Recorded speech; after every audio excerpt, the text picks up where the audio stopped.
Happy Friday afternoon and Erev Shabbat.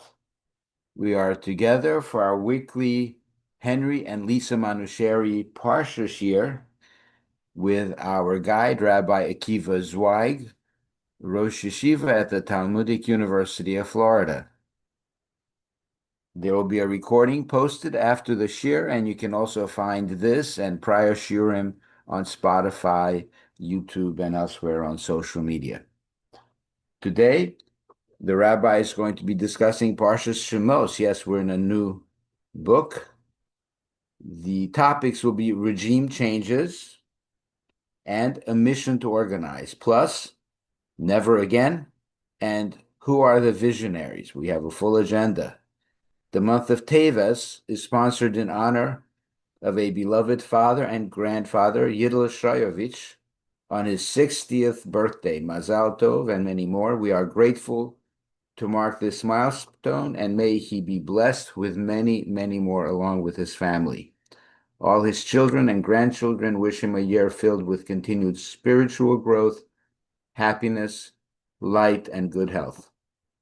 This week's class is also dedicated for Refu'ah Shalem, a complete healing, for Baruch Yehoshua Yisrael ben Sima, Perel Sasha bas Meril Rivka, Yehoshua ben Faiga Chaya, Shlomo ben Baila, and Moshe ben Simcha. Without further ado, Rabbi Akiva Zweig and Sh'mos. Good afternoon, everyone. Good Erev Shabbos. It's always so exciting to begin our Erev Shabbos experience here in Miami with everyone on the shiur. I know that I personally look forward very much to the comments at the end. Today, we actually have a special guest who is going to share with us important thoughts and opinions about what's been happening in the world. That is Dr. Alex Kott, who was a very important figure in the United States Army. He's going to be introduced at about 1:35 p.m., and Giddy Führer is going to handle that, and we appreciate his participation, and we're very much looking forward to his opinions on what's happening in the world, United States, etc.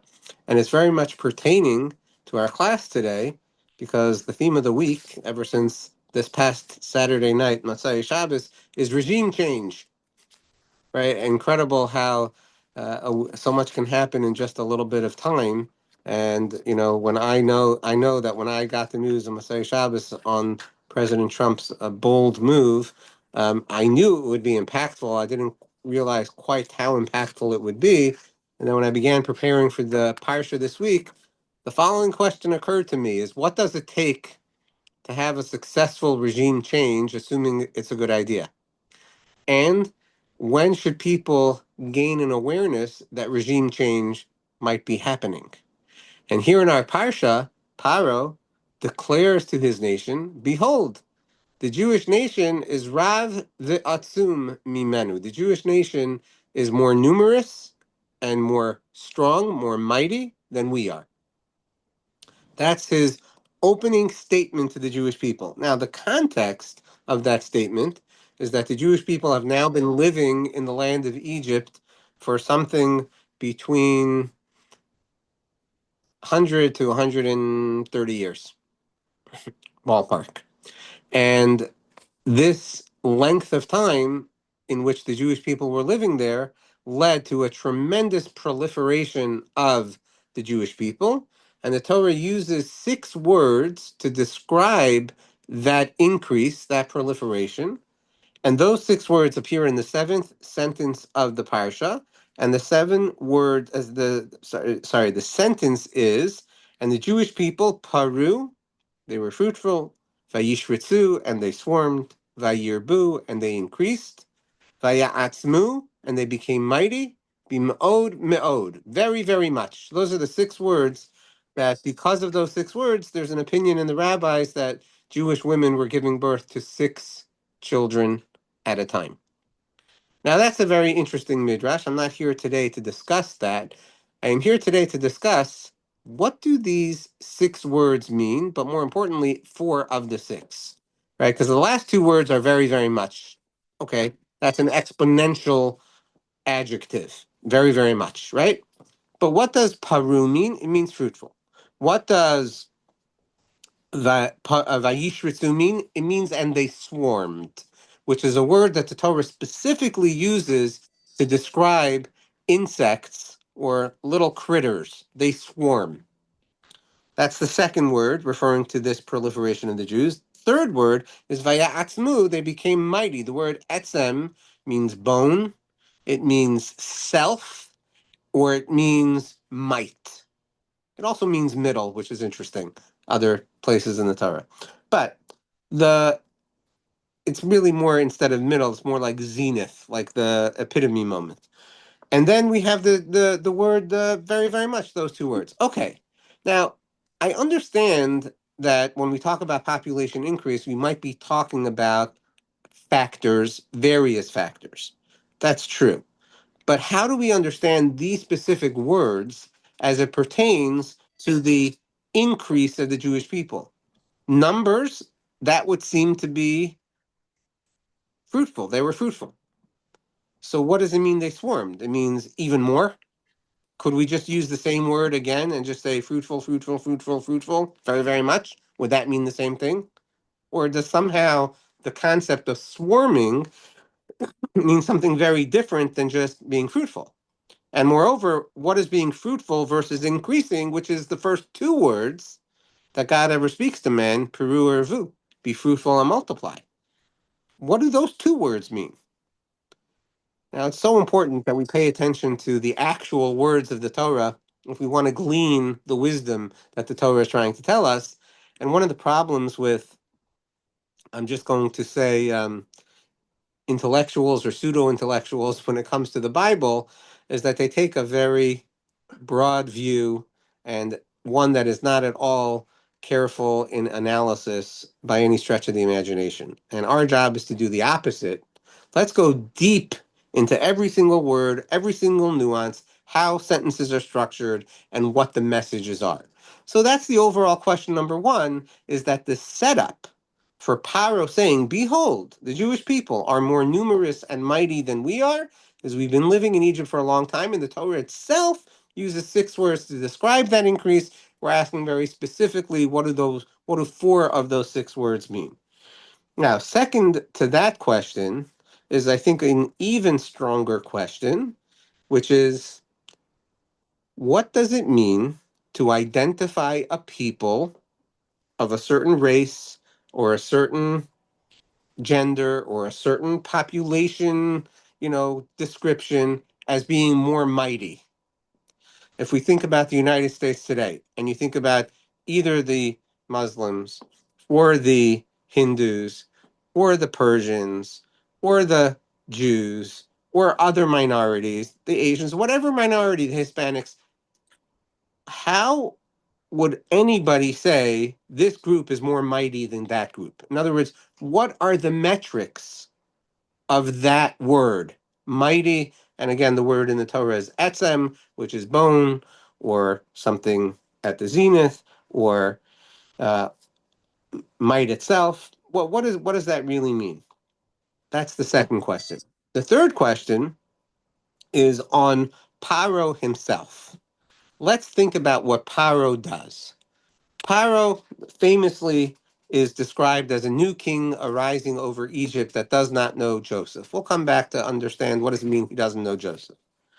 But what does he do, this Pharaoh? He says to his nation, behold, the nation that is Bnei Yisrael is more numerous and mighty than we are. I think we have to ask ourselves, how much fear, hatred, discomfort, and insecurity is Paro trying to sow among his own nation?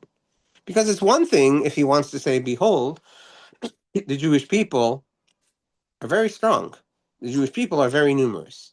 But the minute you say they're much stronger and mightier than we are, now that's an acceleration fuel that will cause his own nation to be possibly quite insecure.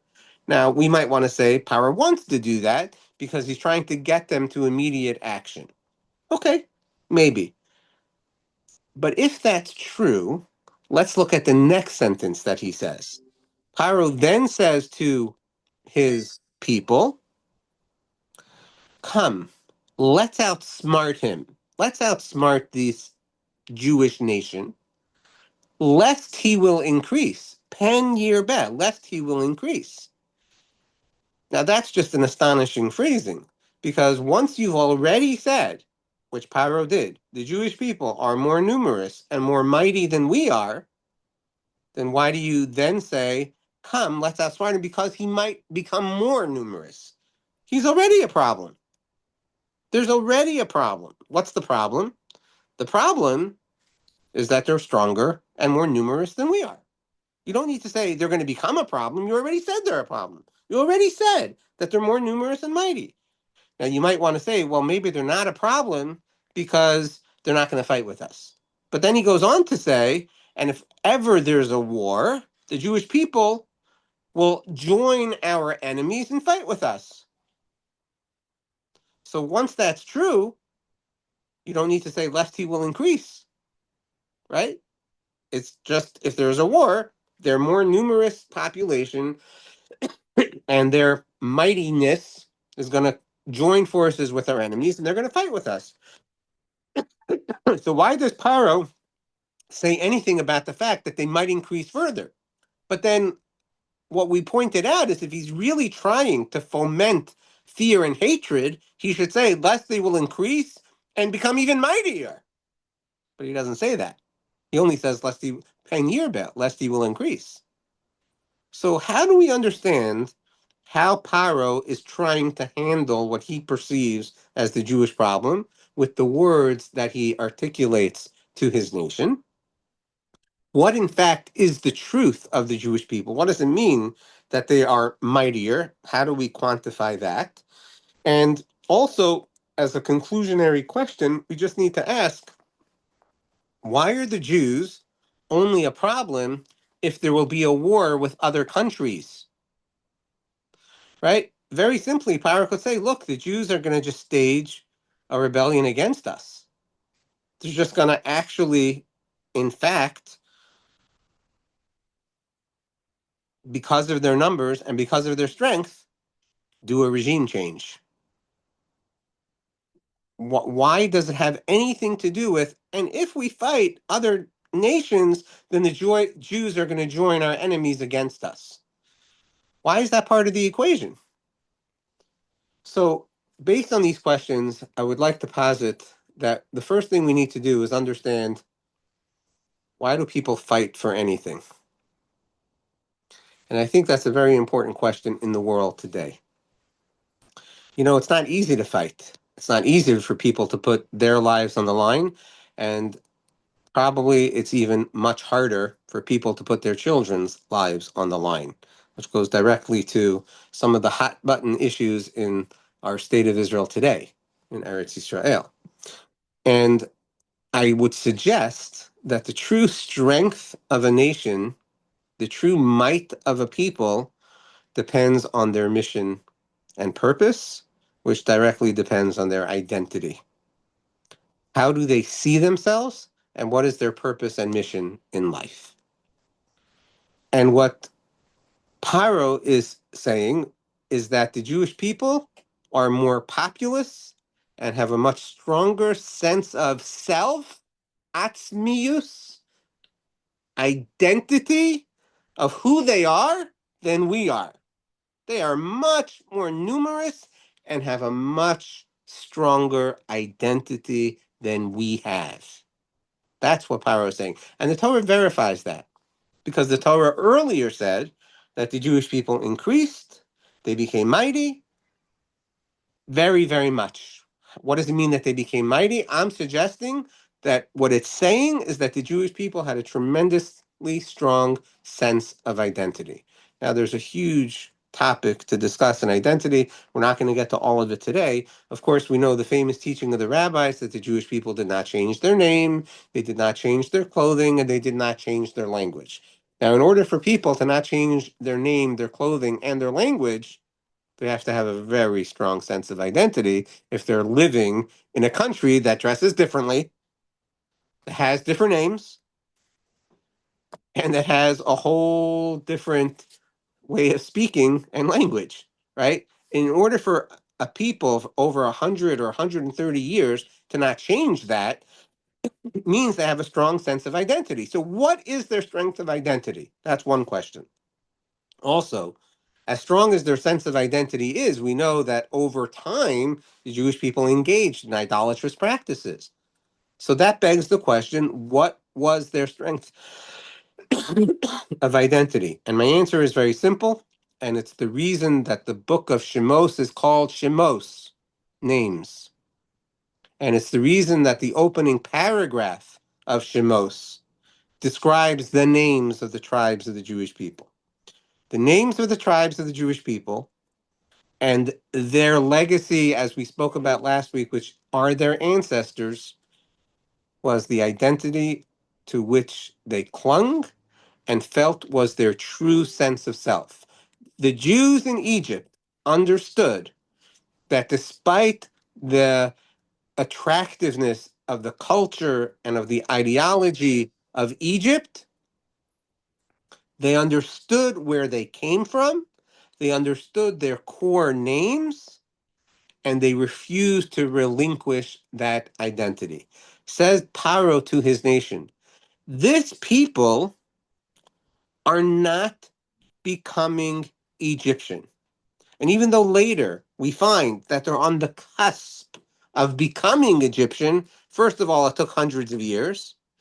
That's even after tremendous slavery that was imposed upon them, they still do not identify as Egyptian.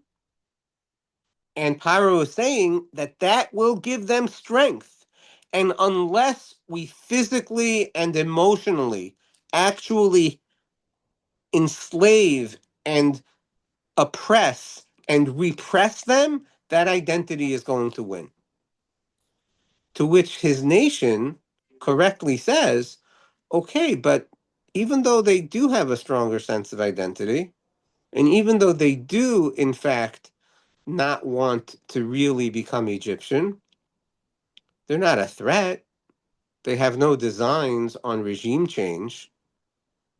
To which Power says that's true, but only until we face our first war where there's another country that does want to take us over.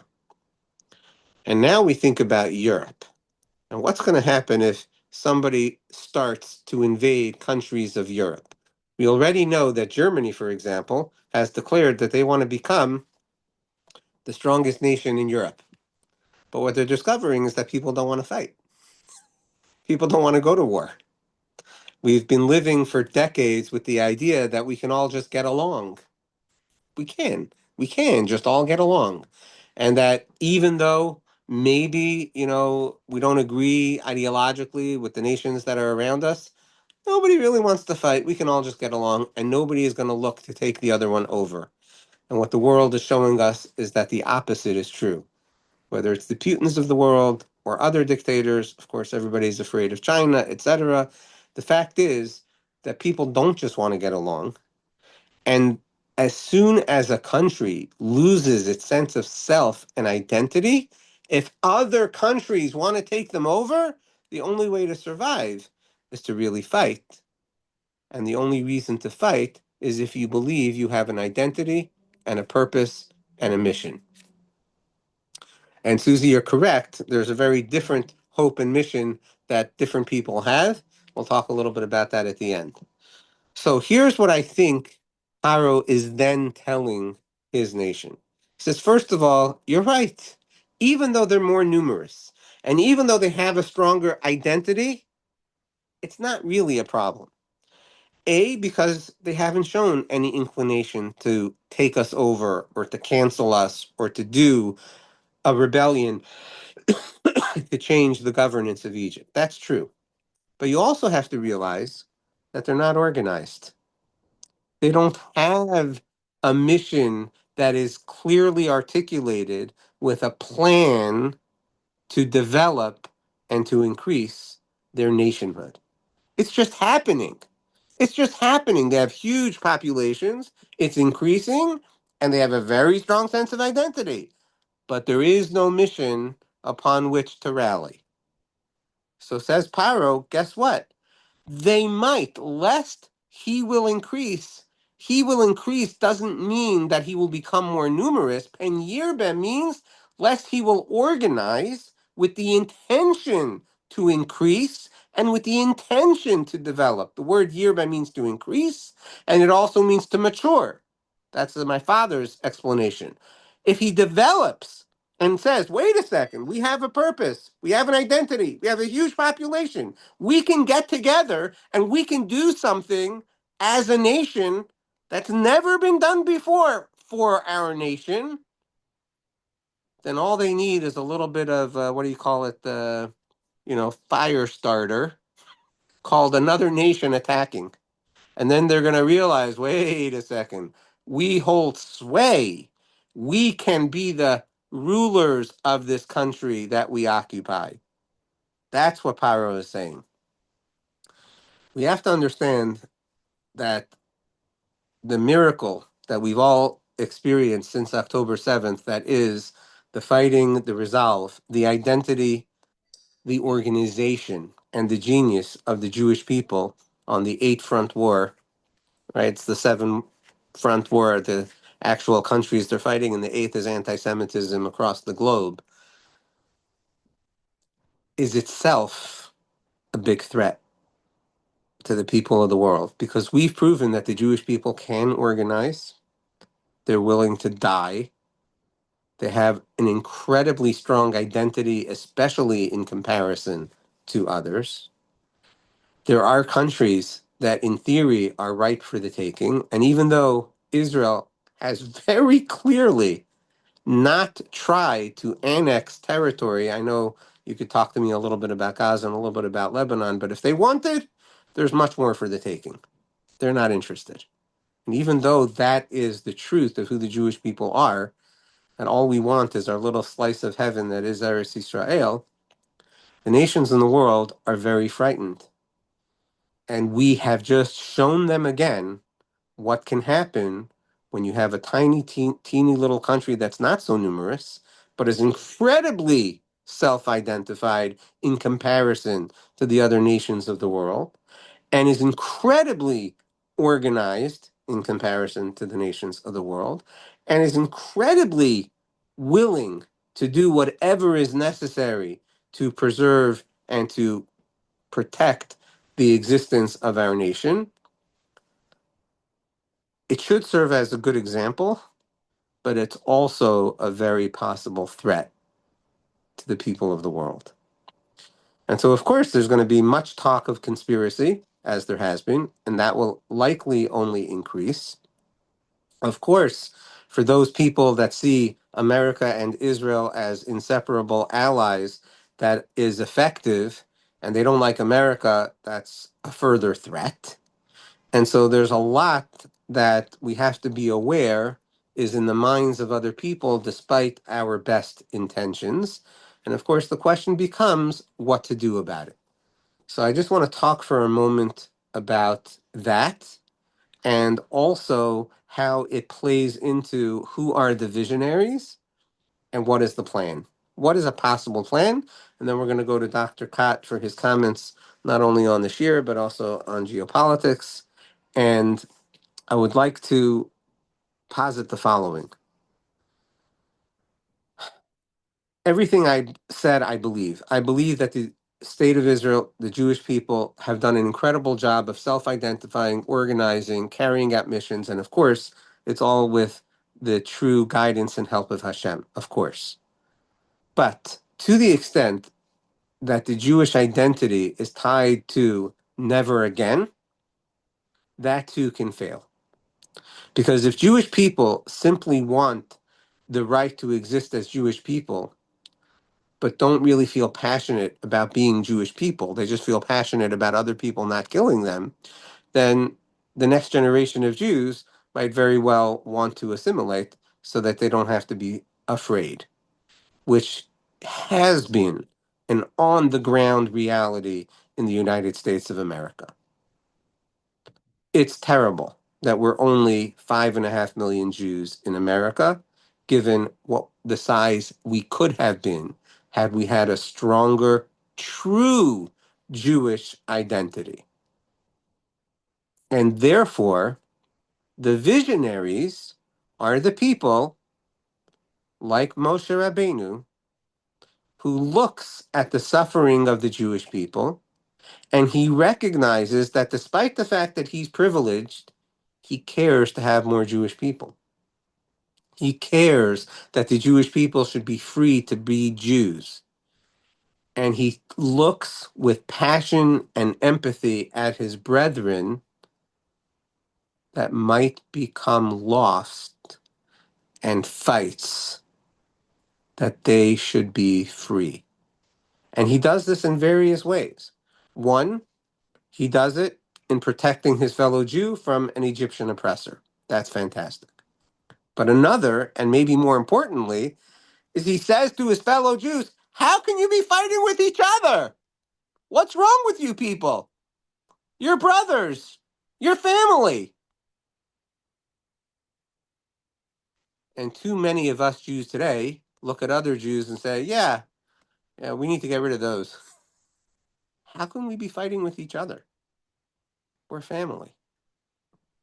The true visionaries of the Jewish people are the people that teach the Jewish people the beauty, the majesty, the dignity, and the responsibility of being a Jew.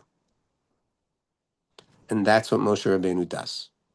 He truly witnesses who his nation are, and he does everything that he can to give them a proper understanding of their identity and ultimately their mission, and ultimately how they need to leave bondage and go receive the Torah and go to the promised land, because he understands that that's the glory of being a Jew. And yes, there can be a lot of pain and suffering along the way. So Paro is saying, lest they become even more identified, lest they become an organized group that knows that they can accomplish. And he's not wrong. That can very easily happen, especially if there is an external threat and the Jewish people realize what's at stake and what they can take. The truth is that unfortunately, it's more of a problem with Jews that are, let's just call it, focused on money, focused on power, focused on material things, and not a problem for Jews that act like Yosef, Jews that care to serve the greater good, both in his nation and in the country that he occupies in Egypt, which is for sure what Yosef was. And therefore, the Jewish people were not having the Yosef identity, and Paro was not seeing the Yosef identity as being the ultimate self-identification of the Jews in Egypt. So they were a threat. And he might not have even been wrong about that. They could have become a real threat. What we need is to reacquire the Yosef identity, to reacquire that the value of being a Jew is not, hey, we're a nation like any other nation. We have a right to exist. Also, we should also have self-determination and a country that is ours. That's not the value of being a Jew. The value of being a Jew is the identity of our forefathers and the mission of God in this world, which is to bring good to all mankind. That's the value of being a Jew. The more we buy into that, the more we comport ourselves that way, the less of a threat we are. But unfortunately, there's a double-edged sword with Israel proclaiming its power. On the one hand, it's very important that enemies should know that we are not a nation with which to be trifled. But on the other hand, it's extremely important for the world to know that we have no designs to take anything from the world. We only have designs to contribute to the world. That's what everybody needs to know, but they will not know that if we don't adopt the truth of the Jewish identity. So what we need are the Jews internally who are expressing to the Jews, be Jewish because you have a God-given mission, a covenantal relationship that goes all the way back to our ancestors, that is still alive and well today. And for that reason, you should want to organize and increase, because ultimately that's what's good for the world. not to become a dictator, to get oil or whatever everybody else is in the world is interested in obtaining. So I'm going to conclude my remarks with that, just to say that I feel very proud and privileged to be in such an august crowd. Love to hear from everyone. I know that this group of people is very much focused in this way. I would just encourage everyone to think more about how we can educate the next generation of Jews to love being Jews, not just that we have a right to survive. So with that, I asked Dr. Kott to say his remarks, but first Giddy Führer will introduce. Hello, hello. Can everyone hear me? Yes. Awesome. Okay, because it's an abnormally warm day here in Toronto. It's like 50 degrees, so I'm outside taking advantage of that because otherwise I'm inside for 6 months of the year. So I'm glad everyone can hear me. Okay, so we have the privilege of being joined today by a very special guest. Dr. Kott, Dr. Alexander Kott. Dr. Alexander Kott has actually spoken for the Yeshiva, I think, once or twice before, and we're always very blessed to have him with us. Just to give you a bit of a background on Dr. Kott, Dr. Kott is someone who's always ahead of the game. First shown by his PhD he did at the University of Pittsburgh in 1989, where he was researching artificial intelligence and machine learning approaches to innovative designs of complex systems. Dr. Kott then went on to work for DARPA, who are the people who do all the cool, super secret science stuff for the US Army. And he was the chief scientist of the US Army Research Laboratory from 2003 to 2008. Dr. Kott has spent many years advising people at the top of the military on technology and strategy. So it's really a huge, huge honor for us to have him here with us to talk about some of the geopolitical stuff that's going on around the world. Um, we want to talk to you, Dr. Kott. We want to talk to you, Dr. Kott, about what we're seeing in Iran, firstly, with what we're seeing as mass protests, with the Crown Prince calling for mass protests. We're seeing mass killings. We're seeing protests, I think, across all 31 of the provinces, fire bombings, mass killings, a lot of unrest and upheaval in Iran today. So we want to ask you to give us some of your perspective of what you think is going on in Iran. Is this a serious chance for a real change in government there? And what would that implications be for the U.S. and for Israel and for the Jewish people?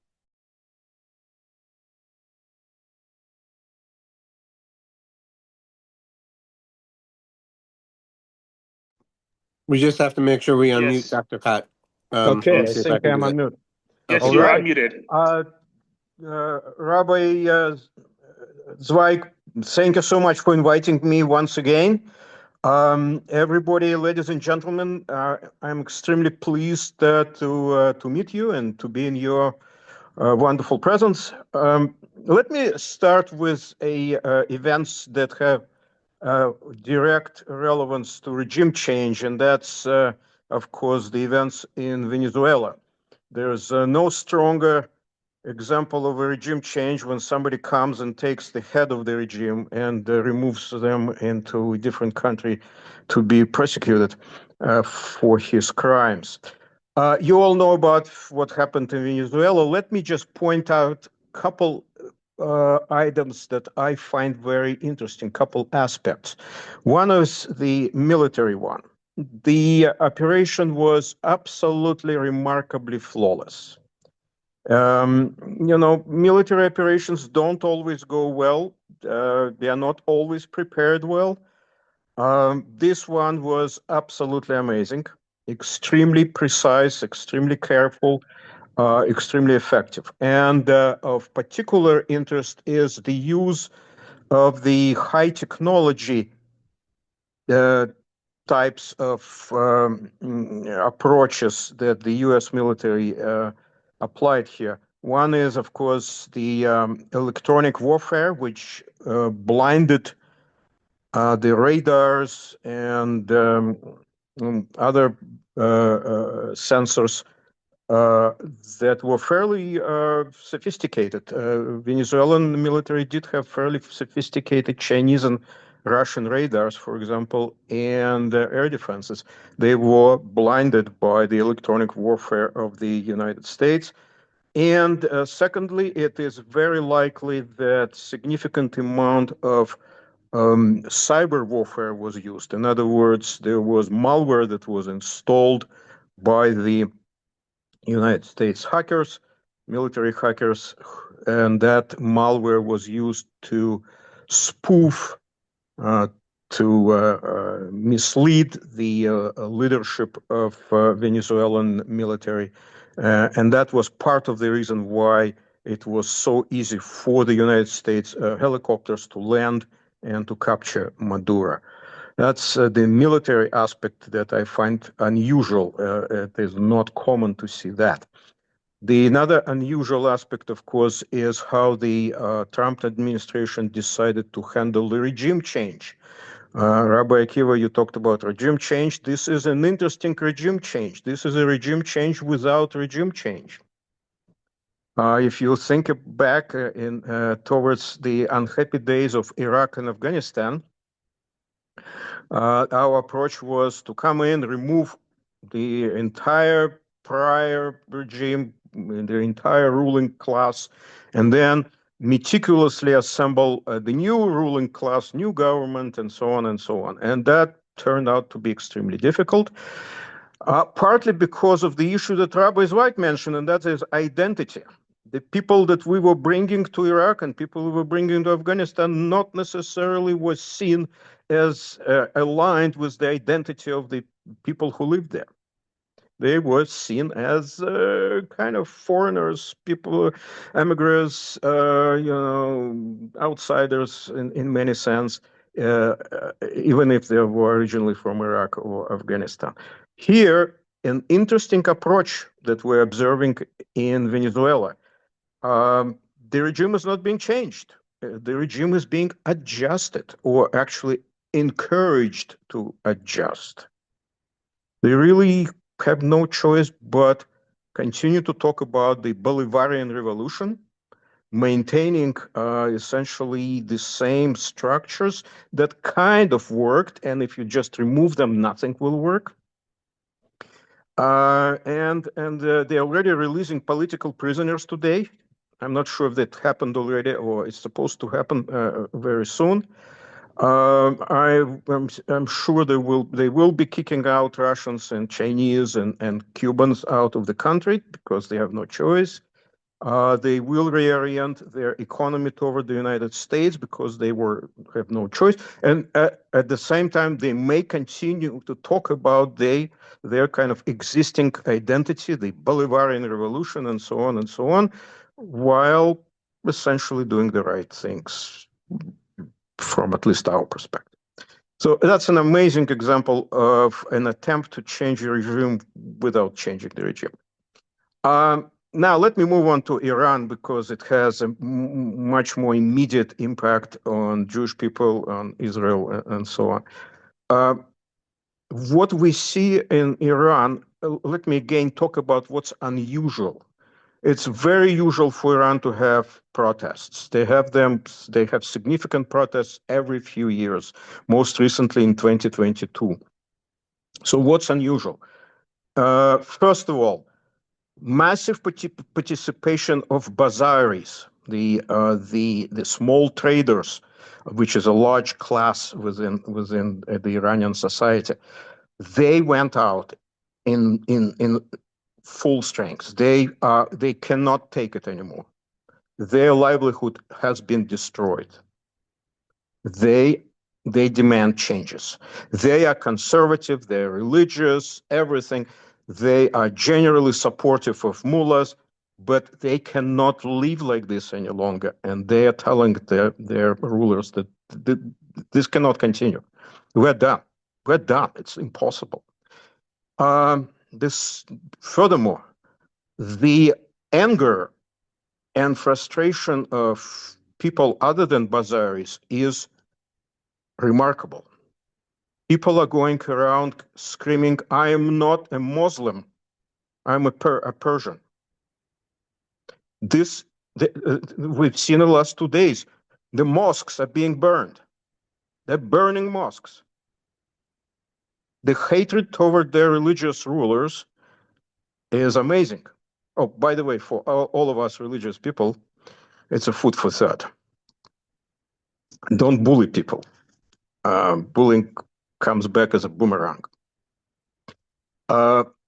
So there is clearly a much greater degree of hatred of the regime and demands to change the regime, not reform, not adjustments, not this, not that. No, you're done, guys. Get out of here. We need a different government, and that's why we see this screams, Javid Shah, Javid Shah. Let the Shah return. Let the Shah return. Reza Pahlavi is not a popular political leader. He doesn't have a lot of following, but he is the only figure they have available. And so they are calling for the return of the Shah, at least to create some kind of alternative to the current regime, which they no longer want. I happen to read a lot of Russian online media of various sorts. As you probably hear from my Russian accent, I wasn't born in Oklahoma. So Russians are very distraught about pro-regime Russians are very distraught about it. They see the analogies way too well. They are very concerned. And they cannot do anything. They are stuck in Ukraine. Everything they have is committed. There is a lot of dark views of the situation in the official Russian press and leadership of Russia. They are not seeing anything good coming for them. They are alarmed about Iranian protests. They see a significant probability, not certainty, but probability that the Islamic Republic regime will be overthrown. Will that happen or not is not clear. The Republican Guard is in force. Last night, they apparently killed approximately 1,000 people. That's a very uncertain estimate, of course, but that's the best we have. What they're going to do tonight is also very unclear.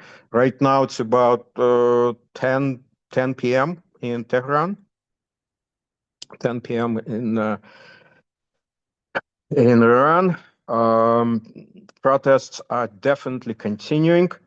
There are lots of shots being fired by the Islamic Republican Guard. They may drown this revolution in blood. They can. Whether they will or not is not clear.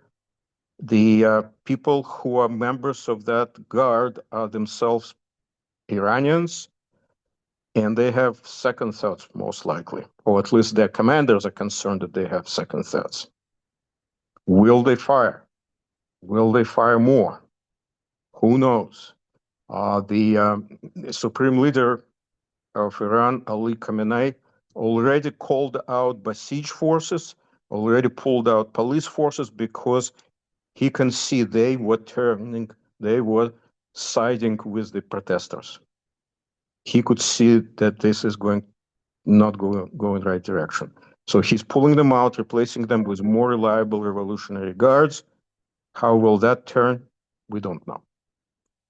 So identity has a lot to do with this.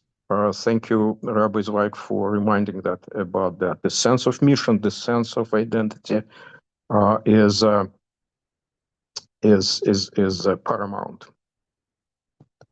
Well, any questions? Dr. Kott, that was amazing. Thank you, Dr. I Kott. know Yeah. there are questions, but really, even just what you said already is very illuminating. Giddy, please. Yeah, sorry. I have two questions. So I think okay, three questions, but you don't have to answer them all. The first is what similarities are you seeing? Because I remember once we spoke about a long time ago how this all goes back to Armenia and Azerbaijan, where also Russia couldn't help their proxy force there, their allies there, and that led to a significant change in the status quo there? The second question is obviously there's two big players in the region, Israel and Turkey. What do you think this means for Turkey and for the balance of power in the region? And the third is, what do you make of the fact in past Iranian protests, the mullahs and the religious leaders have called out massive counter protests as a way of showing that this is one-sided. What I'm noticing now is there's no counter protest. There's only guns. And to me, that seems like potentially a massive, people ask, why is this time different than the other times and the protests over women's rights and 2009, I think. And to me, what seems a major difference is that there's no counter protest. There's only guns. And as you said, they pulled out the Bastion forces and the police forces have all been pulled away. There's only the most radical, most extreme IRGC forces are there. So what do you make of those things? Gidi, you're absolutely correct. They actually did try to organize counter protests. There was some counter protests. They are weak. They're weak. They cannot bring enough counter protesters to the streets. And part of it goes back what I mentioned before. The Bazaris are done with this regime. Bazaris no longer believe that this regime meets their needs. And so there is a great frustration and disappointment with the regime among its faithful supporters and believers. They may not be supporting the revolutionaries, but they are not willing to go and counter protest anymore. So you're absolutely correct in that sense. About the balance of power, of course, Turkey and Persia are ancient enemies, and weakening of Iran will probably strengthen Turkey. So that is probably a concern for the U.S. and Israeli governments. How much that will happen, it's hard to assess. But here's what's interesting. The closest ally of Turkey, and strangely enough, closest ally of Israel in the region is Azerbaijan. Azerbaijan is a very interesting country, particularly with respect to Iran, because the entire southwest of Iran is populated by Azeris. They are just brethren of people in Azerbaijan. And periodically, the rulers of Azerbaijan are bringing up the question of why is the southern Azerbaijan not united with northern, which always annoys a heck out of Iranian leaders, because it basically means that the entire northwest of Iran should be attached to Azerbaijan. That's certainly a very touchy issue in Iran. So interestingly enough, we don't see a lot of protests in Azeri areas of Iran. Kurds are up in arms, but Azeris are not. So I'm almost wondering if they're waiting for a signal from Azerbaijan. Whether that signal will come or not is interesting to see. Thank you very much. Okay, do we have questions for Dr. Kott? We do in the chat. I see some hands up. Ari Marinelli, you wrote something in the chat, but I am unable to see that. Should I be asking the question, or? Yeah, Ari, you go for it. No, you go for it. Okay, so is a successful overthrow of the regime dependent on elements within the Iranian military, maybe even within the IRGC itself, joining the protest?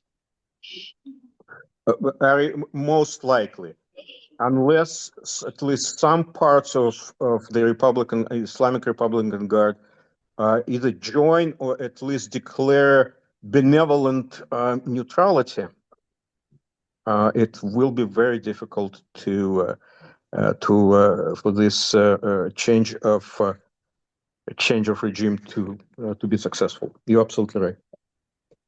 Okay, and is that what we should be looking for to know that things are really turning for a Yes, regime and change? probably tonight, within next 2 nights. If Mhm. nothing happens in the last 2 nights, I think the protests may start to cool off. Okay. Now, would you say the protests are large enough at the moment, or do they need to get bigger in order for us to be really optimistic? They're pretty big as it is. Okay. And the lack of counter-protest is particularly telling. Thank I you. think Interesting. Thomas Gutman raised his hand. Yes. Gutman, do you have a question? Yes, hi. I just want Comments? to ask. I see President Trump said that they're going to start killing protesters. He's going to get involved. What do you think? Is that normally when he says something, he does it. Would that? What would that cause if he does it? And do you think he's going to do it? Excellent question, Tom. The problem is there's not a lot you can do militarily. You could do militarily something with the leadership of IRGC while they are, if you take them by surprise, like Israelis did during the 12-day war within the first night, right? But now they're warned. They're all in their bunkers. They're all hiding. They're all in full gear. How do you kill them? It's difficult. There are thousands and thousands and tens of thousands of targets to bomb. You're talking about trying to bomb them all, or even significant number of them will take, I don't know, enormous air war. Very, very difficult. The United What is his States, I don't threat? think Trump will go for So that. what is his threat? So what is he threatening? He doesn't know make a joke thing. So what is he It could thinking be in his bluff. mind? It could be a bluff, and it's not an unreasonable bluff. Even kind of doubtful bluff can keep the Iranian leaders on their toes. So now I've never seen him bluffing. That's why I'm asking, because I'm very scared if he does something really crazy. I mean, he could drop a few bombs or something, and then take out some IRG's guys. There could be some pinpoint actions. Whether they will be effective, that's a different story. Again, military action is always a difficult instrument to be effective. It's not always successful. Thank you so much, and have a great Shabbos. Same to you. Good Shabbos. Thank you. Yehiel raised his hand. Well, I wanted to really comment on the Shiur, so I can wait till the No, end. go ahead, Rivka. Well, I think Henry also. I think Yeah, Henry was also raising his hand. Yeah, just give me 1 second. I just want to thank Henry publicly for having the foresight to do the meeting with the son of the Shah that I attended with him a few months ago, well because said. this is very much in play right now. So I just wanted to thank Henry for that. Yeah, for sure. Yeah, thank you. Well, I just wanted to amplify what you said, Rav Akiva, in terms of being the identity of a Jew. If you ever listen to Netanyahu, he's always saying, well, we're not the problem in the Middle East, we're the solution. And he's absolutely right, but he's not the solution when you don't represent yourself as being what a Jew is supposed to be. And the simple reason, based on what you've been saying, is if I come to somebody and I say, I'm the solution, I'm going to help you, but you're just the same as me, then I expect that all my longings and all my desires are really what you desire as well. So you're just bluffing. But the point being is, if you show yourself as being a Jew, as being Yosef, then that's why Paro doesn't look at you as somebody that wants to usurp the throne, but somebody that really wants to help.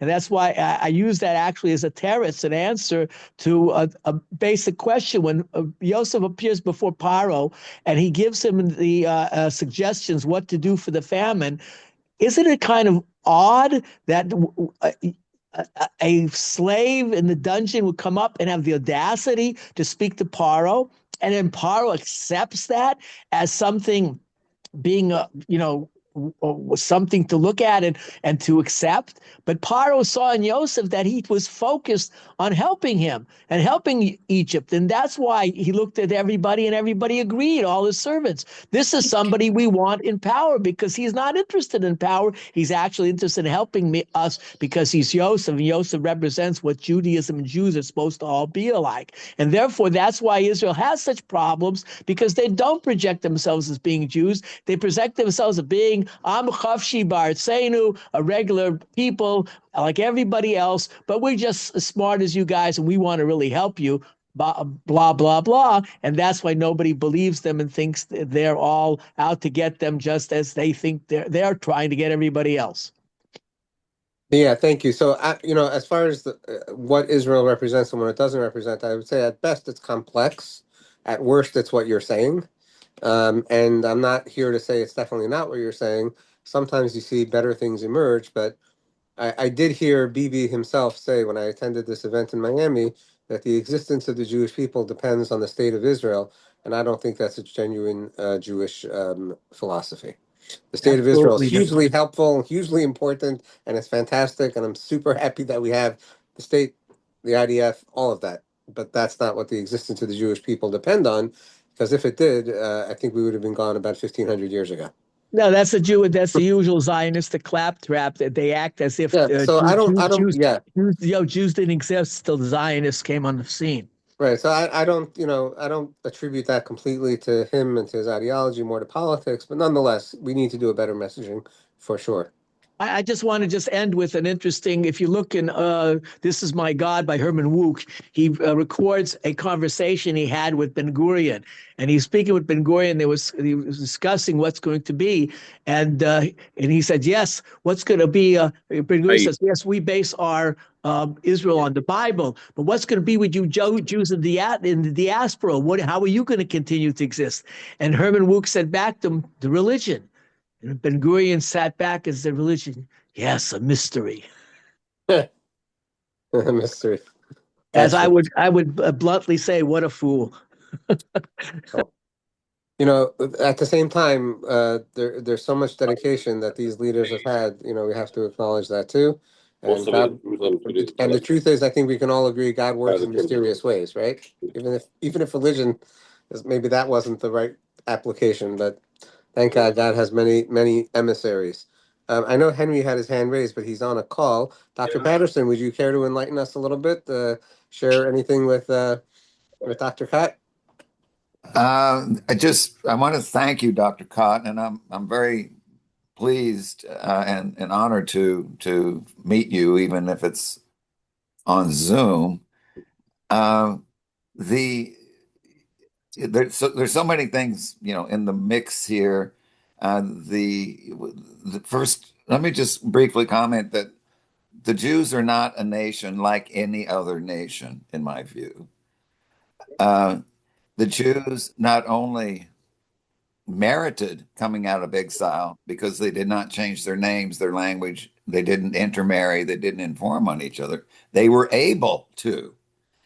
As soon as we start losing our identity, we fail to recognize that we are in an exile. Other nations are not in it. There's no Irish exile, French exile. There is a Jewish exile, right? A Golos. And that sets us apart from other nations, so that our identity lies in our teaching, in our names, in our language, which the language itself is Torah. So anyway, let's be Jews. Be Jew. When people ask me what can we do, I tell them be Jews. Don't apologize for it. Please mute everybody. We can't hear Dr. Patterson because of the background. Okay, yes, I'm doing that. Give me 1 second. Trying to do that. Here we go. Just Dr. Patterson, please unmute yourself again, please. Okay, well, it just very briefly to some. This teaching from the Midrash didn't change their names, their language. They did not intermarry. They didn't consort with the Egyptian women, and they did not inform on one another. Today, we have many, many, many good Jews who inform on Jews, so to say, who betray Jews and Judaism. I live with them in academia. I see them up close. That's as long as as soon as we start changing who we are, we forget our shemot, we forget our names. We don't realize that we're living in darkness when our eyes get so used to the darkness.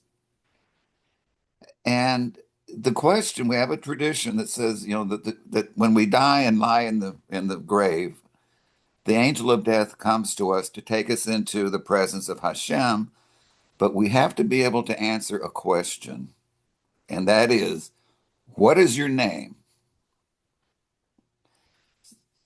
What is your name? So I won't go in, I have a lecture, which I won't go into, but knowing your name is not such a simple matter, and it can take a lifetime to learn your name. That's all I have. Wow. Maybe we'll do a lecture with that one time. What do you think, Dr. Patterson? Giddy, Yes. Darius posted a question for Dr. Kott. You want to read it? Yes, sure. Thanks. Dr. Kott, which are the cities with protests in Iran? Should we understand that Tabriz is quiet? Yeah, please unmute. Thank you. All right. You know what? Tabriz seems to be quiet. I am not sure exactly why. And maybe it's not. Maybe it's just imperfect information that we have. Mashhad is probably the center right now, the most intense confrontations, most intense demonstrations occurring in Mashhad, which is the second largest city of Iran. Tehran is also quite quite active.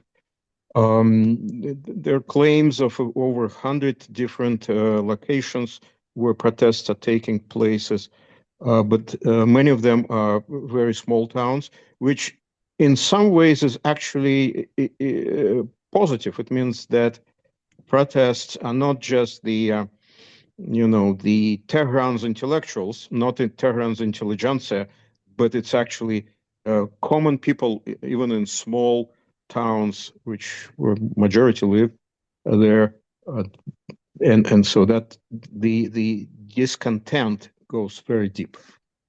What about Qom? Probably nothing in Qom, right? Where?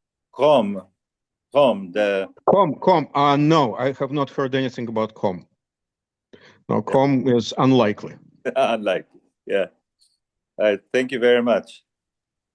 But by the way, it probably would not be a good idea for Azerbaijan, the country, to have actually South Azerbaijan break off from Iran, because the leverage that South Azerbaijan provides to Baku is better as it is than if they had to fund it from their oil reserves, because we have they don't have in South Azerbaijan those resources.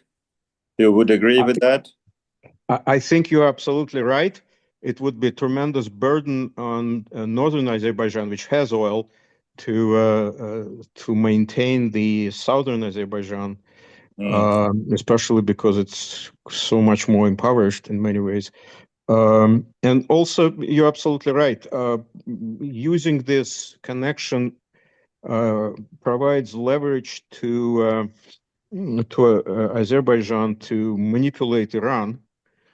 In effect, they're forcing Iran to do what they want, because Iran is afraid that they will try to stir up things in the Azeri areas of Iran. Yeah, You, it's a you, very good point. It's a very good point.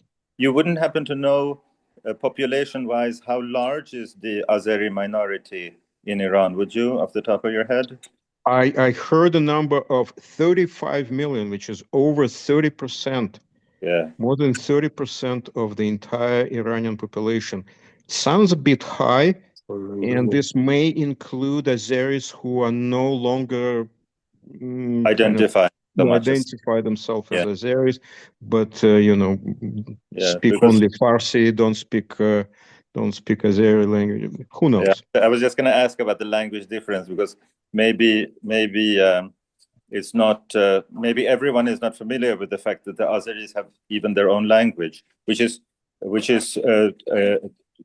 basically Turkish and not Persian.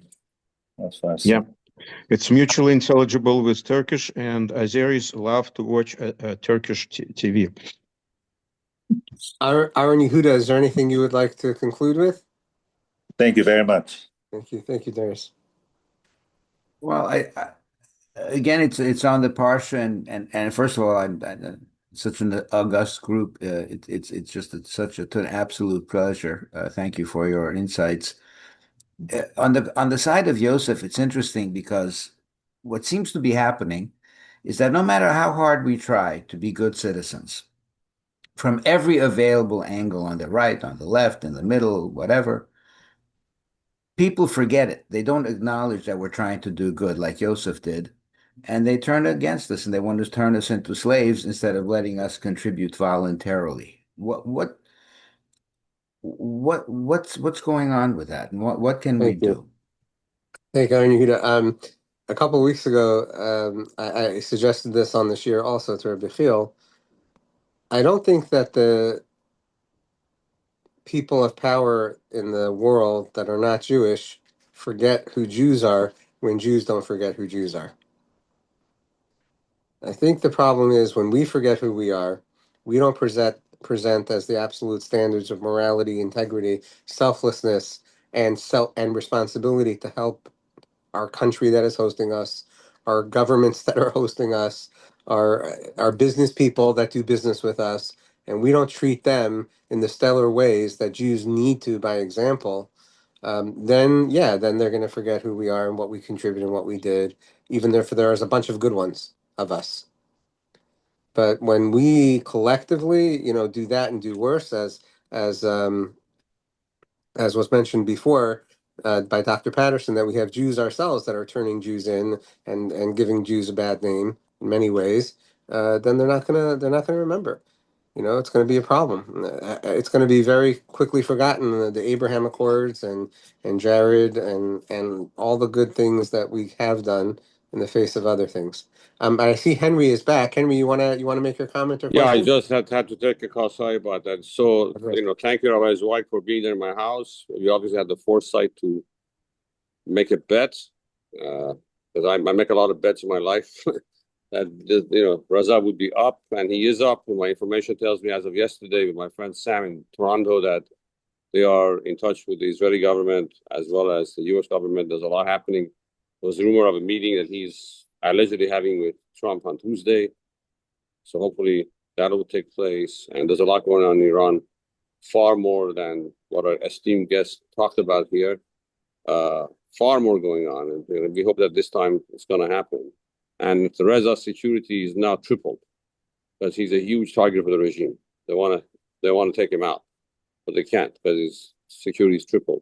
But the question I have for our esteemed guest is the following: is there any real signs of the United States and Israel taking military action or using CIA assets or Mossad assets? Mossad is for sure on the ground already, anyways, and really going in and basically making this happen. Because if it's not now, it's going to be never, probably. Henry, let me answer that I cannot confirm or deny. I don't want to pretend that I know something that other people don't know. I'm not personally aware of anything specific that I can tell. This wasn't Henry's question exactly. I do have somebody who should know that what he does say is not about military action, but that definitely weapons are being supplied to the resistance. Yes, that I'm aware of. I haven't seen a huge supply of weapons. I know there's been some weapons, but I know they've taken over a few cities already, like Mashhad, Rash, and there's chaos everywhere. But these people, if they had to kill 10 million people, they would do it. They have no reservations about human life. But as Dr. Kott said, it could be that the Iranian Guard has second thoughts about that. That's why they imported 800 fighters from other parts of the world. Yeah, that's an interesting point, Henry, because they were forced to import Iraqi Shia militias because they're so worried about unreliability of even Republican Guard. Thank you. Are we good, everybody? Gentlemen, let us think a little bit about how are the Saudis looking at the situation in Iran, and what have they at stake?